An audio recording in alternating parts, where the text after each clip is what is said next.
One of the things people have been asking me is if the conflict around Iran gets worse, what does that actually mean for working people? And I think that is a really good question because most people are not sitting around tracking shipping lanes, fertilizer markets, or global commodity flows. They're trying to understand what does this mean for their household, their grocery bills, their fuel costs, their savings, their cost of living. And usually, when people hear about conflicts in the Middle East, the first thing they think about is oil. And that makes sense. The Strait of Hormuz is one of the most important energy corridors in the world. In 2024, you had 20.7 million barrels of oil per day that moved through the Strait of Hormuz. So, yes, oil is the first thing markets watch. But I think there's another layer here that does not get talked about enough, and that's fertilizer. Because energy routes are disrupted, or if natural gas prices rise, that can affect fertilizer costs. And fertilizer cost matters to farmers because fertilizer is a major input behind food production. When that cost rise, that pressure can eventually show up in food prices. This episode is about understanding how pressure moves through the supply chain. Iran, Hormuz, energy, fertilizer, farmers, food production, grocery prices, and inflation. And later in the video, I'll also walk through a few practical steps working people can think about, not as financial advice, but as a way to better be prepared if supply pressure continues to build. Because the goal is not fear, the goal is to understand what to watch before it reaches your household. Let's follow the money. When geopolitical tensions rise, most people focus on the headline. What happened today? Who responded? What the next move may be. And that is understandable. But keep in mind, sometimes the headline is the distraction.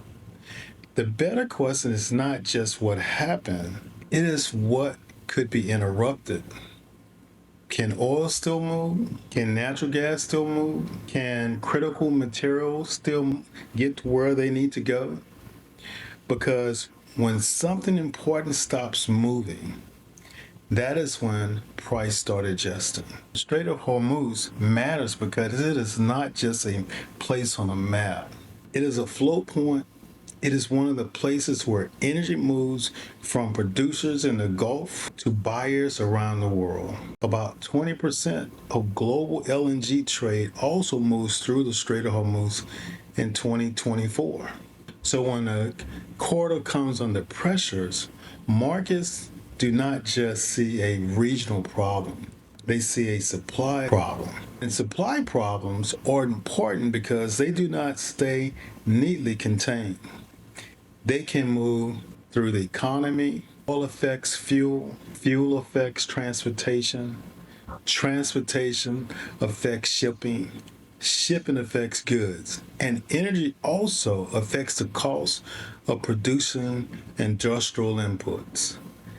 That is where this story starts to widen because this is not only about the price of oil, it is about what else depends on that same energy and shipping system. And one of the most important areas connected to that system is agricultural. That is where fertilizer enters the conversation. Now, let's talk about fertilizers for a minute because this is where a lot of people lose the connection.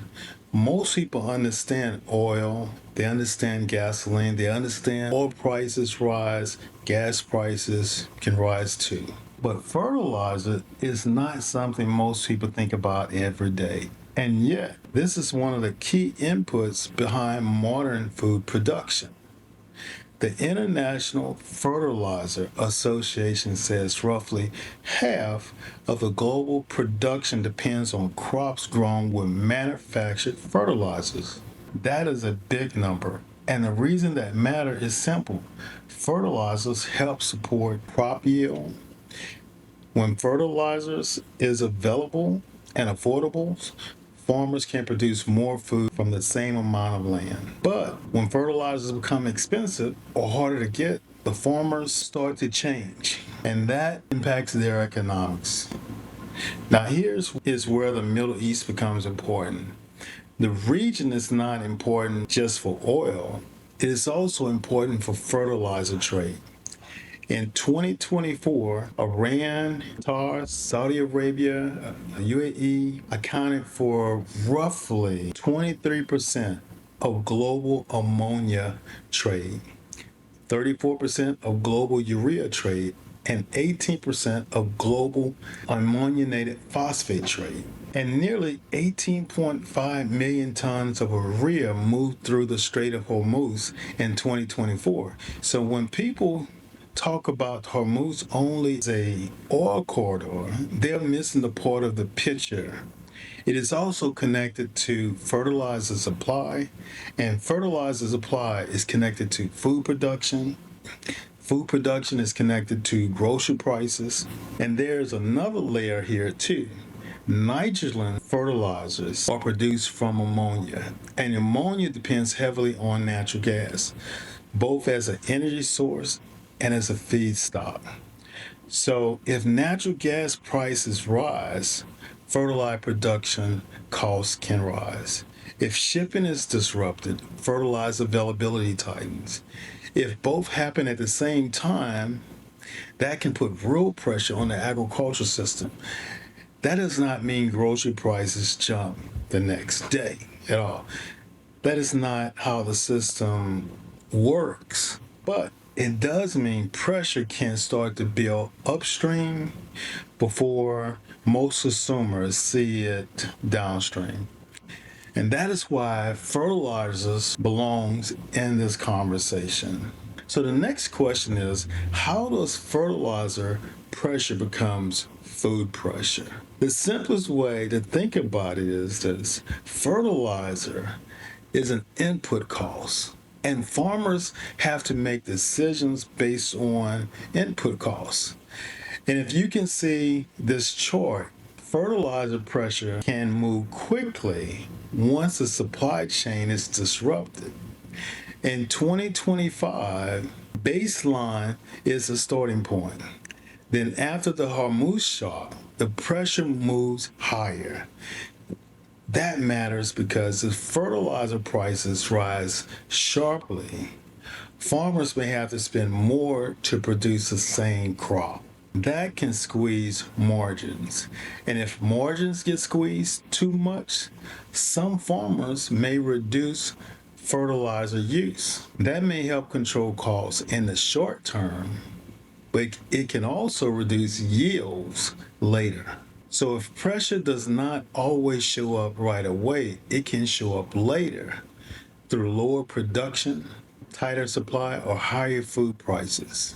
This is why this is important. The price you pay at the grocery store is often the last step in a much longer chain. Before food reaches the store, there are farmers, input supplies, equipment costs, fuel costs, processing costs, and distribution costs. Fertilizer sits near the front of that chain. So when fertilizer prices move sharply, it is worth paying attention. And timing is one of the most important parts of this story because fertilizers is not something farmers can always replace at the last minute. Look at what farmers are already seeing in other parts of the world. Demand for fertilizer rises in June and July as farmers begin planting crops like rice, corn, cotton, and oilseeds. India is particularly concerned about urea, its most widely used fertilizer, as the conflict has reduced the supply of liquefied natural gas, or LNG, a key feedstock for urea production. Shipments from Qatar, India's largest supplier of imported LNG, have been disrupted by Iran's move to shut the key Strait of Hormuz shipping route. And that is the part most people miss. This is not just about whether fertilizers exist somewhere in the world, it's about whether it arrives in time for planting. Because planting seasons do not wait. If fertilizers arrive too late, farmers may plant with less fertilizer, and that can reduce expected yields. So this is bigger than just higher prices. Higher prices are one risk, but lower production is another risk. And lower productions can become a food supply issue, not just a food price issue.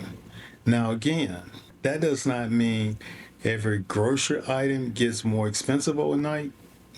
It shows pressure building upstream before consumers feel it downstream. That's why I would not look at this as just a fertilizer story. I will look at it as an early signal in the food inflation chain.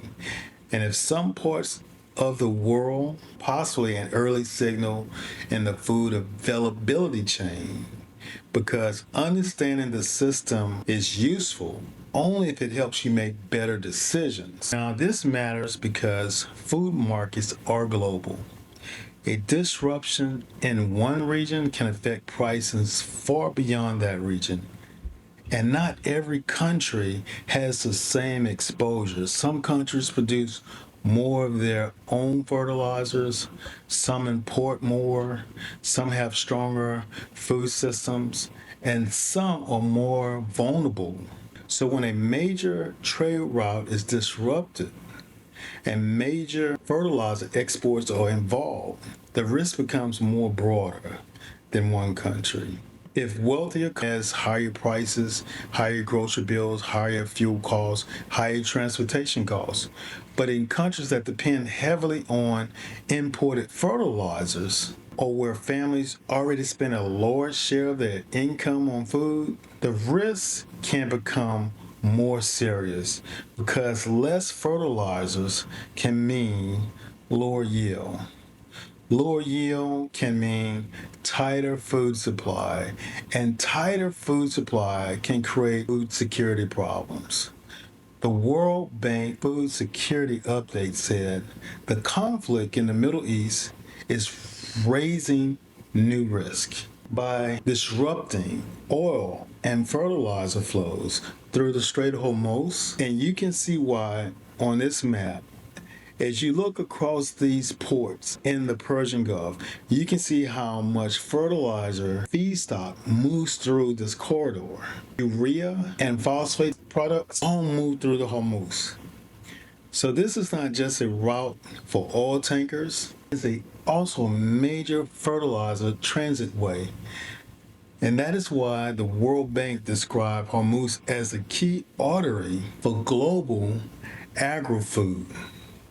That phrase matters because it shows this is not just an energy corridor, it is also connected to agriculture. Higher food prices are painful. They put more pressure on households already dealing with rent, insurance, utility, car payments, and debt. But in poor countries, the issue can become much bigger because when food takes up a larger share of income, families have fewer places to cut. And if prices rise while supplies tighten, then this is not only about affordability, it can become about availability. World Bank update also pointed to an estimate from the World Food Program that the conflict could push 45 million additional people into acute hunger by 2026. This is not something I say lightly, but this is a major humanitarian risk. And if it helps explain why fertilizers matter so much. Fertilizers is not just a farm input. It's connected to food security. It's connected to household budgets. It's connected to inflation. And in some parts of the world, it is connected to political stability.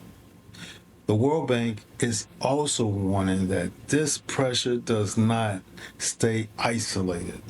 On this chart here, you can see energy prices projected to rise 24% in 2026, and overall commodity prices are forecasted to rise 16%. That matters because energy touches almost everything: fuel, shipping, fertilizer production, transportation. So when energy rises, it can pull other costs higher with it. And fertilizer is one of the key links in that chain.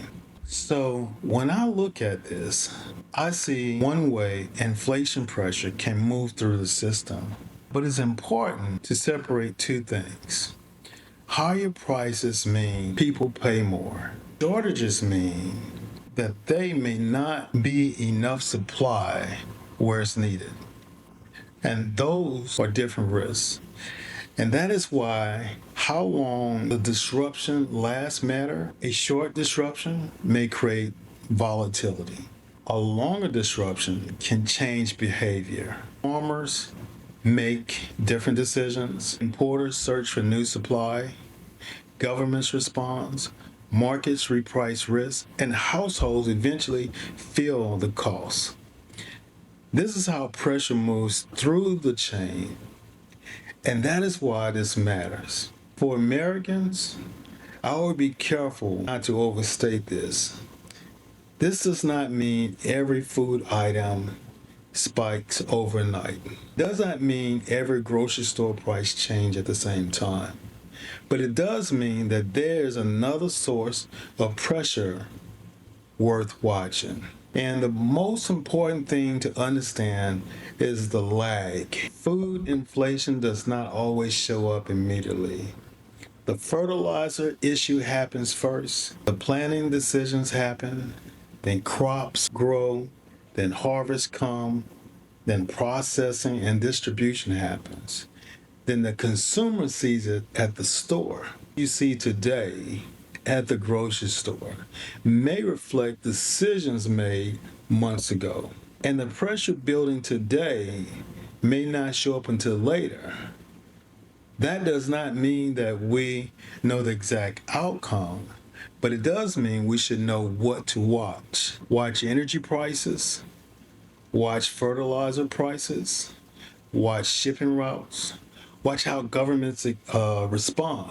Watch whether the disruption lasts long enough to affect planting seasons and decisions and crop productions. This is the difference between headline and volatility, and the real cost of living issues. And that is why I keep coming back to systems, because once you understand systems, you can often see pressure building before it reaches your household. People often ask, okay, I understand the chain, but what should I actually do with this information? And I want to answer that carefully.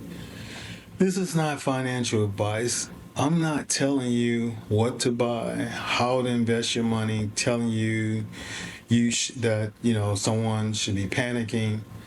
But moments like this are a reminder to think practical, not out of fear, but out of preparation. So the first principle is reduce fragility. The second principle is flexibility. And that could mean keeping more breathing room in your budget, reducing unnecessary expenses, or avoiding decisions that lock you into more pressure at the wrong time, because uncertainty does not hit every household the same way. Is a reasonable household buffer. Not to panic buy, just being intentional. If your family already uses rice, beans, pasta, canned goods, cooking oil, having a reasonable cushion can give you more flexibility. You're not buying things you do not need. You're staying ahead on things your household already uses. This is not panic. That is preparation. And the fourth principle is to watch inputs. not just outcomes. By the time grocery prices feel obvious, the earliest signals may already be behind us. So pay attention to energy, fertilizer, shipping, and agricultural input costs. And the fifth principle is to think in systems, not headlines. Do not react emotional to one or two stories, but also do not ignore the chain reaction when it starts forming. The goal is not fear, the goal is preparation. Because people who prepare early usually have more options later. So you may not control global shipping lanes, you may not control fertilizer markets, you may not control energy prices, but you can control how fragile your household is, how much flexibility you keep, and how early you pay attention to the signals. Now, from a follow the money perspective, this is also where capital start paying attention because every investor is thinking about groceries. But because they are watching where pressure is building, if energy routes become uncertain, energy markets respond. If fertilizer supply tightens, fertilizer producers and agricultural input companies become more important. If shipping routes are disrupted, and logistics and freight costs become part of the story, and if inflation pressure starts rising again, capital may begin looking for assets that can hold value in that kind of environment. That does not mean every asset moves the same way, but it does mean the outcome is guaranteed. But it does mean money starts studying the chain: natural gas, ammonia, urea, agriculture, shipping, food supplies, inflation. That is the flow. And the broader point is simple. When a system comes under pressure, money does not disappear. It usually moves towards the places where supply becomes more valuable or where production becomes more important.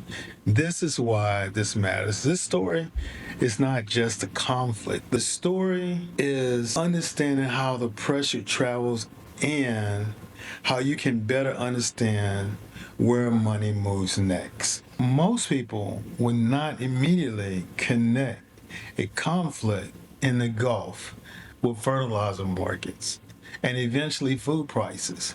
But this is why I think this is worth paying attention to.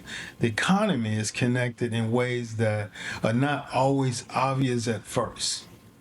A disruption in one part of the system can create pressure somewhere else, and sometimes working people feel that pressure later through fuel prices, through grocery bills, or the overall cost of living. So the goal here is not to scare anyone. The goal is to understand the process, because when you understand the process, you're not just reacting to prices after they rise. You're watching the pressure before it reaches your household. And this is what this channel is about. We're not just watching headlines. We are following money, and this helps you see the system more clearly.